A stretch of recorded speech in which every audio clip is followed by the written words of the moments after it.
नमस्कार दोस्तों, अनसुनी दिव्य कथाएं में आपका स्वागत है। आज हम आपको एक रोचक कहानी सुनाने जा रहे हैं। भगवान कृष्ण द्वारा कहे गए विलापों में से एक यह था कि कैसे उनके प्रियजन अप्राप्य संकल्प लेंगे और उसे पूरा करने के लिए उन्हें स्वर्ग और पृथ्वी का रुख करना होगा। आखिर वे भक्तों के भक्त हैं। ऐसा ही एक उदाहरण अर्जुन के पुत्र अभिमन्यु के वध के बाद हुआ। अभिमन्यु को चक्रव्यूह नामक एक सामरिक चाल में मारा गया, जहां वह सभी प्रमुख कौरव योद्धाओं द्वारा मारा गया था। इस चाल के बारे में दुशाला के पति जयद्रथ ने सोचा था। दुशाला 100 कौरव भाइयों की इकलौती बहन थी। अभिमन्यु की मृत्यु के बाद अर्जुन ने प्रतिज्ञा ली कि वह अगले सूर्यास्त तक जयद्रथ को मार डालेगा, और यदि वह ऐसा करने में सक्षम नहीं हुआ तो वह स्वयं आत्मदाह कर लेगा। उस रात कौरवों ने बहुत खुशी मनाई थी, क्योंकि उन्हें विश्वास था कि उन्होंने युद्ध जीत लिया है।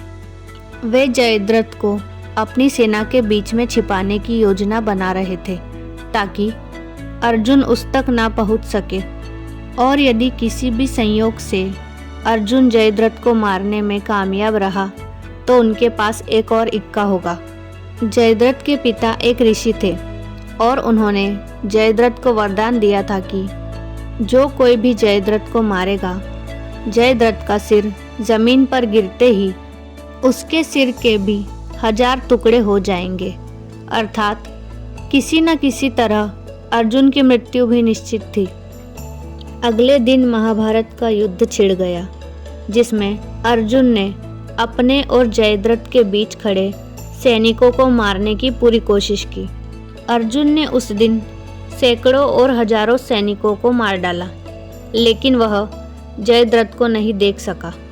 जैसे ही शाम होने लगी, भगवान कृष्ण, जो धर्म के पक्ष में भी खड़े हैं, उन्होंने सूर्य को क्षण भर छुपाने के लिए अपने सुदर्शन चक्र का उपयोग किया। कौरवों ने सोचा कि सूर्यास्त हो गया है, और वे जश्न मनाने लगे। तभी जयद्रथ अपने छुपने के स्थान से बाहर आया और अर्जुन के सामने आ गया। फिर भगवान कृष्ण ने अपना सुदर्शन चक्र वापस ले लिया और सूर्य फिर से चमकने लगा। यह जानकर कि अभी सूर्यास्त नहीं हुआ है, जयद्रथ डर कर वापस अपने बाड़े की ओर भागने लगा। अर्जुन ने तुरंत जयद्रथ को मारने के लिए अपना धनुष उठाया, लेकिन भगवान कृष्ण ने अर्जुन का हाथ पकड़ लिया। उन्होंने अर्जुन को निर्देश दिया कि जयद्रथ का सिर इस प्रकार काटो कि वह उसके पिता की गोद में जाकर गिरे। अर्जुन ने लक्ष्य करके अपना बाण छोड़ दिया, और तीर ने जयद्रथ के सिर को काट दिया, और उसका बल इतना तीव्र था कि वह युद्ध क्षेत्र से मीलों दूर उड़ गया और उसके पिता वृद्धछत्र की गोद में जा गिरा। वृद्धछत्र अपनी आंखें बंद करके बैठे थे, और जब उन्होंने अपनी गोद में अपने बेटे का सिर देखा तो वे चौंक गए। उन्होंने तुरंत प्रतिक्रिया की और जयद्रथ का सर जमीन पर गिर गया, और क्योंकि वृद्धछत्र ने ही जयद्रथ का सिर जमीन पर फेंका था, इसलिए उसके सिर के 1000 टुकड़े हो गए। इस कहानी में भगवान कृष्ण ने अर्जुन के गुरु की भूमिका निभाई थी। अर्जुन ने जो कार्य अपने हाथ में लिया था, वह लगभग असंभव था। समय, ज्ञान और शक्ति की सीमाएं थी, जिन्होंने अर्जुन के शत्रु की रक्षा की थी। लेकिन एक गुरु की तरह भगवान कृष्ण ने अर्जुन को सही सलाह दी थी, जिससे उन्हें न केवल निश्चित मृत्यु से बचने में मदद मिली, बल्कि उन्होंने जो प्रतिबद्धता ली थी उसे भी पूरा किया।